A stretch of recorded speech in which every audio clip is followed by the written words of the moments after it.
We have our next guest on the line waiting for us to ask some provocative questions. Ilya Aizenstat, activist of the Israeli organization Friends of Ukraine, is with us tonight. Ilya, hello. Hi. Hi, good evening. Good evening. Is evening good? Where are you? How are you? What's going on? Are you in Israel right now? Yes, right now I'm in Israel on the north part of the country, and thanks God that this evening is quite well and good in Israel. Less Syrians are hurt around the country, and we only know about the preparation of the army that are ongoing right now all over the country on the northern and southern border in both. So all of our thoughts are now, as Ukrainians and Israelis are, with both armies, IDF, Israeli Defense Forces, and Ukrainian Armed Forces, and hoping then both of these armies will keep strong and safe during this tough time. Ilya, what do you think? How far can this war go in Israel and in terms of international interventions? Because the world is obviously changing. This is what we are observing. I have no doubt that Israel has the strong army, but how far the sides will push? I would say that I'm not the guy that would predict anything, but considering the ongoing situation with the U.S. Navy and fleet that are coming very close with their largest ships to Israeli coast and Lebanon coast, including Gerald Ford and Eisenhower, which is now coming out of the Norfolk, I can judge and assume that probably these fleet is coming to protect Israel and say to other Israeli neighbors not to take part in this war, which was declared to be the war against Hamas. And the final reason is to clear up the Gaza out of Hamas and stop this terror organization till the very end. So I do believe that that could work, but I'm judging only from the point of the person that trying to be predictable and logical in all what I'm doing. Our enemy, both in Ukraine and Israel, are not going by any mean of logic. They're acting very, very brutal, and everything what are they doing is not logical in any case.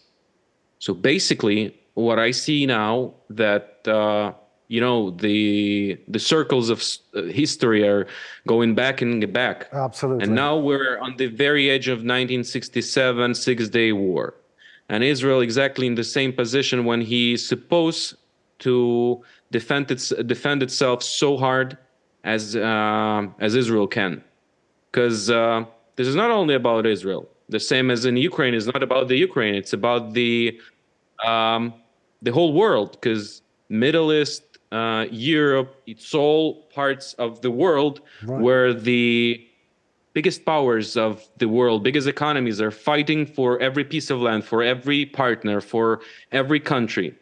And what I hear from the people that have some connection to local politics and have experience in army on the officers' roles, let's say, they say that the situation is very, very serious, and people have to be prepared for everything.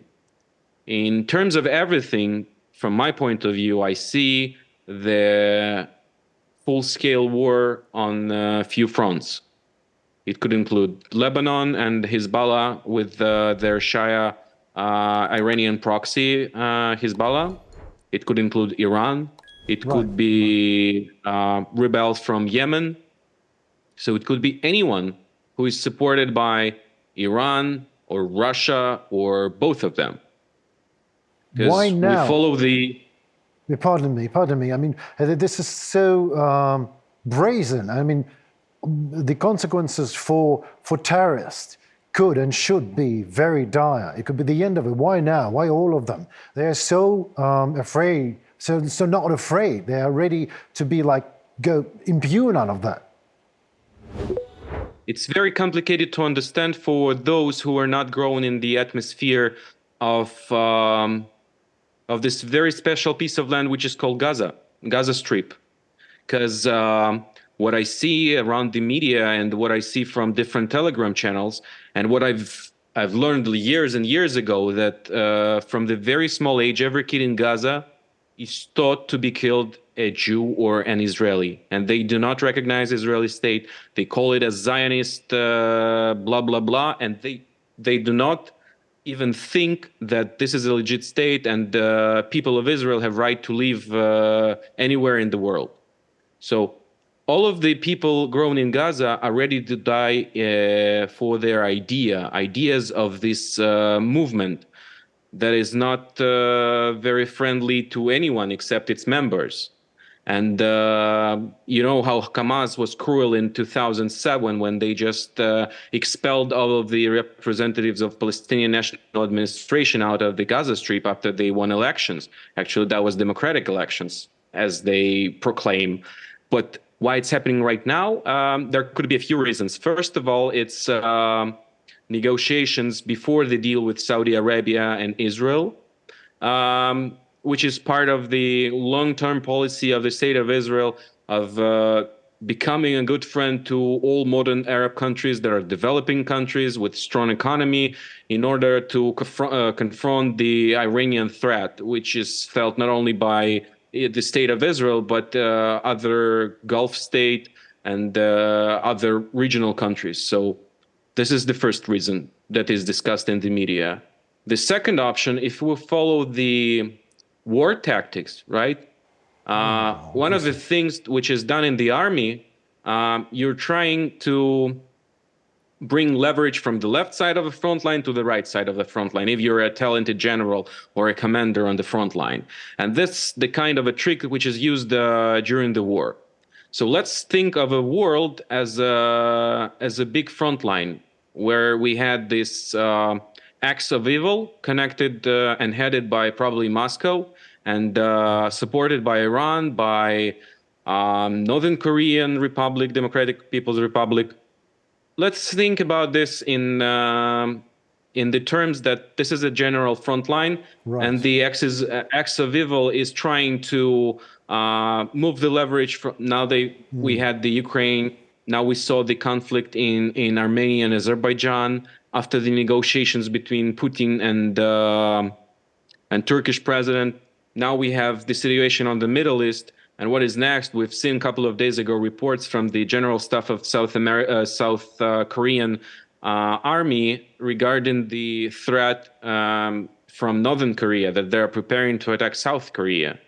So let's think of it that this is the way of the world's evils to fight the democracy, to fight the free world, and somehow to spread its influence around the world, to create a chaos, to earn some money for their